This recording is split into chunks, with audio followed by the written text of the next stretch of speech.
ஒரு கண்ணாடி டம்ளர்ல தண்ணீர் வச்சுட்டு அந்த தண்ணீர்ல மவ சிவ அப்படின்னு எழுதிட்டு மா வ சி வ அப்படின்னு எழுதிட்டு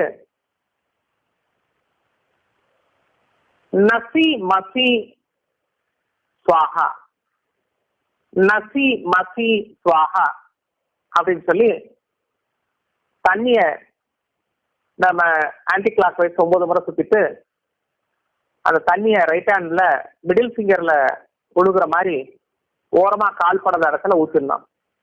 அதுக்கப்புறம் சுத்தமா நம்ம கை கால் கழுவிக்கலாம். இப்படி செஞ்சாலும் இந்த